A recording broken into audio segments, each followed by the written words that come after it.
How do you turn torture into treatment? In 1851, a doctor named Samuel Cartwright figured it out. He invented a disease called drapetomania. According to his published papers, an enslaved person who dreamed of escape wasn't a freedom fighter. He was mentally ill. Cartwright insisted that black people were built for obedience, and the desire to leave a master was simply a glitch in their physiology. To treat the symptoms, the good doctor officially prescribed therapeutic whipping and, in severe cases, surgical removal of the toes. He wasn't a madman. He was a respected surgeon and a voice of American science. Cartwright genuinely believed he was helping society by giving slaveholders a tool to manage the disobedient. So here's the question: why would an intellectual, a man of science, need to lie to himself this elaborately just to justify hell? Cartwright didn't invent the idea. He simply dressed up in a medical diagnosis what others had been saying for centuries: philosophers, theologians, naturalists. In 1550, in the Spanish city of Valladolid, a famous debate took place. Two men, Bartolomé de las Casas and Juan Ginés de Sepúlveda, argued before a royal council over whether the indigenous peoples of the New World were fully human. Sepúlveda quoted Aristotle: "Some people are born for freedom, and others are born for submission." By the 18th century, the idea had wrapped itself in science. Carl Linnaeus, the father of biological classification, the man who taught us how to categorize plants and animals, stuck labels on humanity like specimens in a herbarium. The European, inventive, governed by law. The African, lazy, governed by caprice. That's how it was printed in the textbook, like a rule. In the 19th century, Samuel Morton collected over 1,000 skulls from around the world. He filled them with lead shot, measured their volume, and published tables proving that white brains were larger. His data was later re-examined. Turns out he'd been fudging the numbers. But for half a century, it was considered foundational science.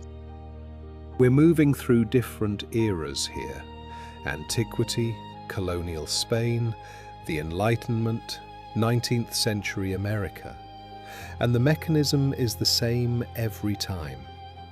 Whenever one group gains power over another, someone shows up to explain why that's the way it should be, why those beneath them aren't quite the same, aren't quite human.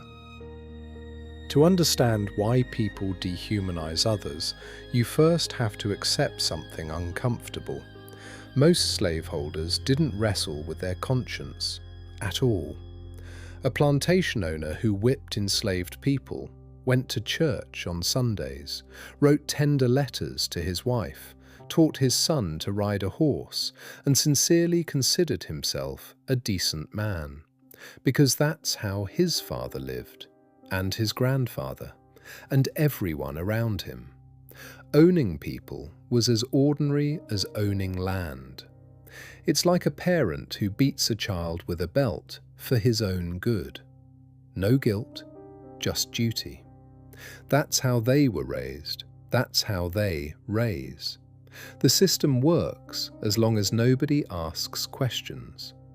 But sooner or later, someone does. And that's when things get interesting. By the mid-19th century, abolitionism was gaining momentum. Harriet Beecher Stowe's Uncle Tom's Cabin sold 300,000 copies in its first year. Quakers were hiding runaway slaves. Congress was debating. Enlightenment ideas, all men are created equal, were seeping in everywhere. And the old "that's just how it is" started to crack. When a habit stops being invisible, when someone points at it and says, "this is wrong," pressure builds. Not necessarily inside any one person, pressure on the entire system, and the system needs an answer. Cartwright showed up at exactly that moment, not because plantation owners suddenly felt bad, but because, for the first time, they had to explain why what they were doing was right. Before, they didn't need to. Now, they did.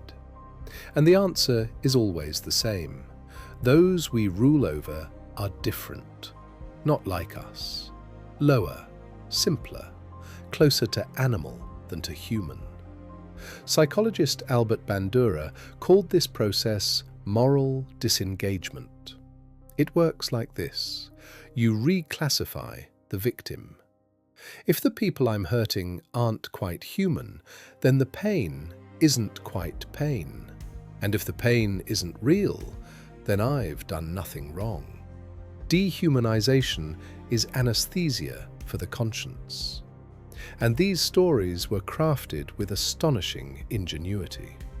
In colonial Africa, the myth of a child race that needed to be raised. In Nazi Germany, the metaphor of parasites infecting the body of the nation.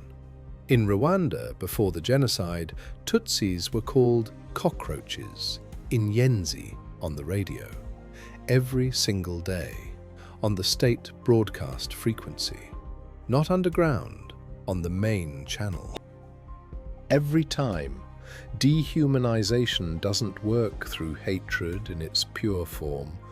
It works through categories, through language, through a system that makes violence logical.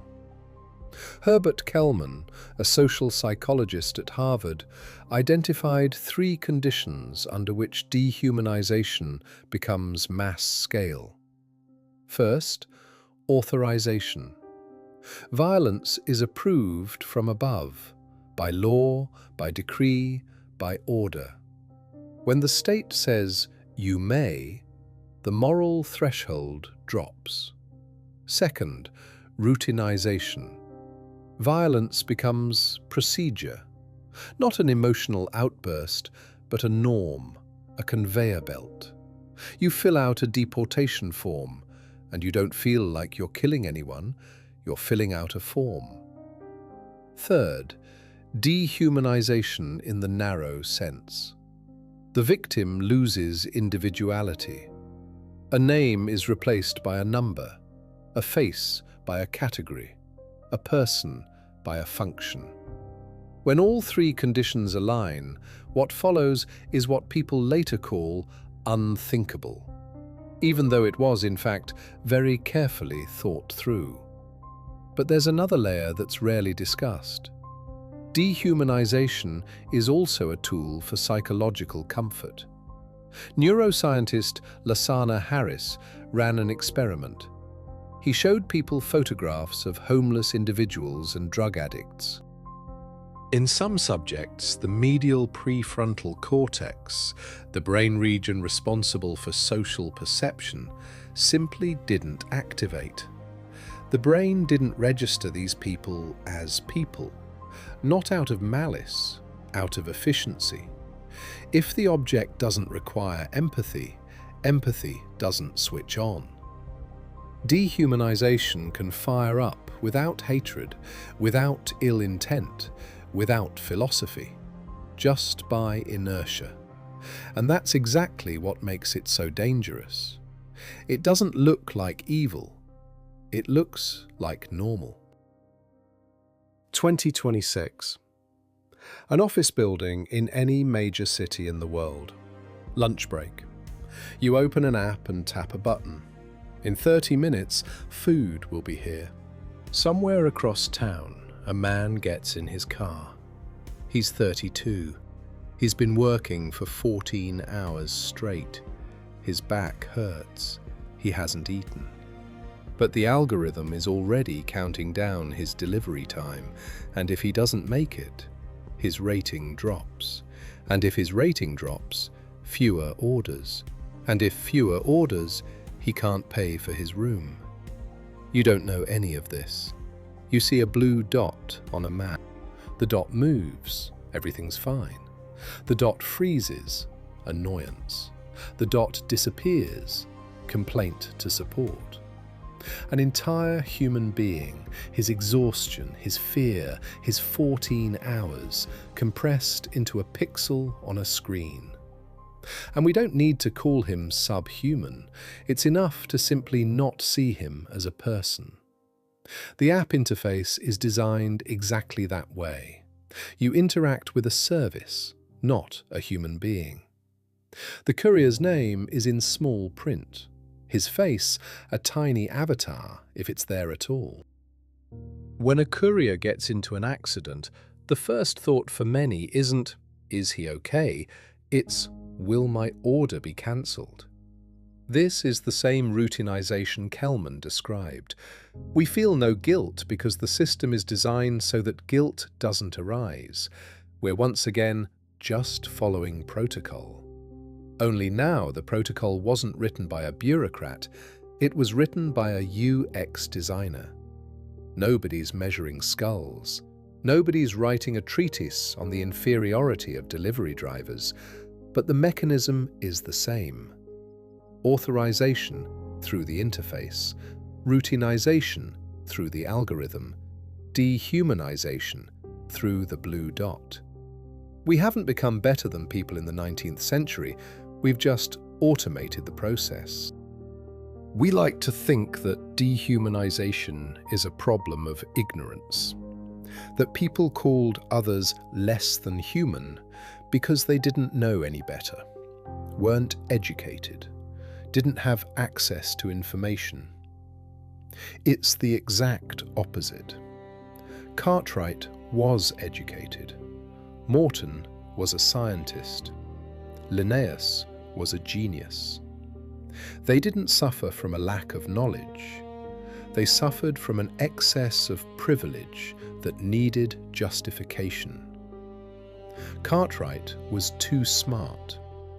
His mind built an elaborate architecture of lies to protect his comfort. And we do exactly the same thing every time we say about someone, "Well, it's their own fault," or "It's just a statistic." He couldn't not see that enslaved people ran because they wanted freedom. It's obvious.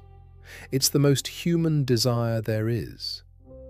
And precisely because it was so obvious, he needed a diagnosis, a disease, a scientific paper, anything, so that the obvious would stop being obvious.